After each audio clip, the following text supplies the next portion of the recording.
Good morning and जय हिंद बच्चों आज हम लोग इंग्लिश में दो वर्ड सीखेंगे, बिटवीन एंड अमॉन्ग। सबसे बड़ी बात है, दोनों का मतलब हिंदी में बीच में होता है।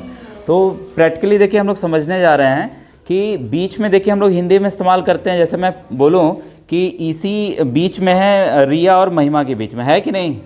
ठीक है। वैसे ही अगर देखिए ये गेंद रखी है आपके पास में, तो गेंद किनके बीच में है? हाँ, करण और आयुष के बीच में गेंद रखी हुई है। तो आप इससे क्या समझे कि यहाँ पर मैंने जो बीच में शब्द इस्तेमाल किया बीच में, वो किन लोगों के बीच में किया? दो लोग कि दो से ज़्यादा? दो लोग। ठीक है। अब मैं यहाँ कह रहा हूँ कि लड़कों के बीच में आयुष सबसे तेज है। तो इतने ढेर सारे लड़के हैं कि नहीं? तो उनके बीच में कौन सबसे तेज है?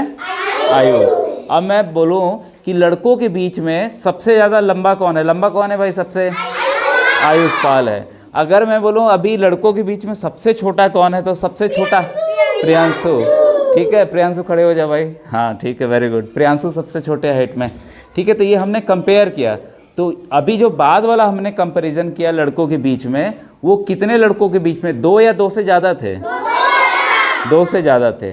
तो आपको दो चीज़ें समझ में आई कि बीच में हमने दो जगह इस्तेमाल की, या तो दो बच्चों के बीच में, या दो समानों के बीच में, दो समय के बीच में, किसी भी दो चीज़ों के बीच में अगर हम कुछ कंपैरिजन करते हैं, तब वहाँ पर हम लोग बताते हैं उसके बारे में।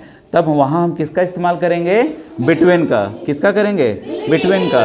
और अगर हम ज़्यादा लोगों के बीच में किसी को बताएंगे, हाँ, तब अमॉन्ग का करना है। तो आइए कुछ वाक्यों को हम लोग अब प्रैक्टिस करते हैं। अब देखिए सामने मैंने लिखा भी है कि अभी हमने देखा इसी जो है, इसी इज सिटिंग डैश बिटवीन महिमा एंड रिया।